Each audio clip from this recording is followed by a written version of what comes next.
qu'est-ce que ça veut dire? Une palette pour un espace. Comme je disais, une palette, elle va aller pour un espace.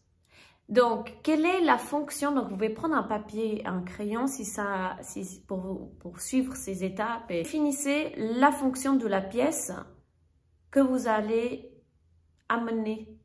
Donc, cette palette, elle va être pour un espace spécifique ou pour une personne précise, ok? Quelle est la fonction? Fonction veut dire, quelle est la fonction? Par exemple, est-ce que c'est un espace à manger? C'est là où vous mangez. Vous pouvez avoir un espace à manger où vous étudiez. Donc, à ce moment-là, c'est un espace d'études. Ce n'est plus une salle à manger pour moi. C'est un espace d'études. Ou alors, elle a double fonction. Et là, vous mettez un espace à manger et d'études. Voilà. Donc, l'objectif dans cette réponse, ça sera de mettre la fonction de l'espace que vous allez traiter. Est-ce que c'est des bureaux et du coup, c'est pour travailler? Est-ce que c'est pour dormir? Est-ce que c'est pour se reposer? Est-ce que c'est pour manger, travailler? Est-ce que c'est pour faire du yoga? Est-ce que c'est pour vendre des produits? Est-ce que c'est un shop? Est-ce que c'est un magasin? Est-ce que c'est... Je ne sais pas. Vous voyez? Est-ce que c'est un atelier? Est-ce que c'est un cabinet thérapeutique? Est-ce que c'est fleuriste? Bref. Mettez la fonction et du coup, vendre, produire ou transmettre un enseignement, enseigner, faire des soins, des massages. Donc, mettez la fonction et les fonctions, s'il y en a plusieurs qui correspondent à votre lieu. Donc, je vais vous laisser du temps. Vous pouvez appuyer sur pause sans autre et je vais passer à la suite. Pour qui c'est cette palette? Pourquoi c'est si important de le savoir? Parce qu'il y a la personnalité qui fait partie de ça. C'est-à-dire que peut-être que je vais plus aimer me retrouver avec des tons chauds plutôt que des tons froids.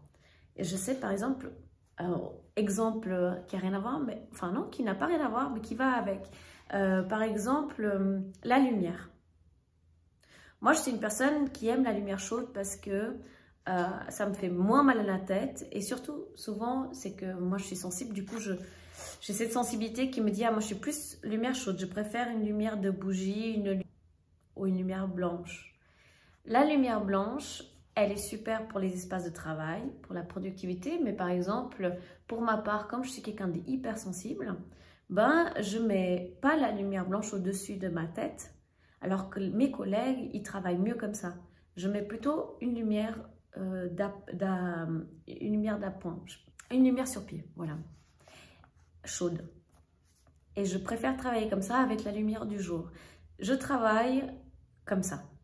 Et il y a des gens qui préfèrent avoir les 4000 Kelvin, donc la lumière blanche qui vient, et sinon ils ne voient rien, sinon ils ne sont pas OK, je peux comprendre. Par contre, faites attention pour les gens qui sont peu sensibles à la lumière. Ben souvent, ils ne font pas attention et il se peut qu'il y ait des douleurs de tête en fin de journée. Beaucoup de gens travaillent ou vivent dans des espaces avec des lumières très très froides, limite bleues, et je pense que c'est des lumières qui amènent des douleurs de tête à long terme. C'est pas, je ne sais pas si ça vous est arrivé d'être dans un espace et de vous sentir aveuglé, ou être dans un espace et d'avoir des douleurs de tête à un moment. Ça peut venir de l'acoustique, ça peut venir de la lumière, ça peut venir de la couleur. Donc, après, ça dépend de chaque personne et c'est important de savoir qui va travailler dans ce lieu. Est-ce que c'est vous? Et si c'est vous, qu'est-ce que vous préférez? Quelles sont vos préférences? Quelles sont votre sensibilité? Quelles sont vos sensibilités? Par exemple, il se peut qu'il y ait quelqu'un qui n'aime pas la couleur du rouge. Moi, je me souviens, moi, j'avais fait ma chambre toute en rouge à un moment donné.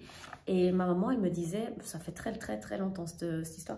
Ma maman, elle me disait, mais comment tu fais pour vivre là-dedans où c'est trop chaud, c'est trop rouge? Et c'est drôle parce que moi, j'avais ce besoin à ce moment-là du rouge.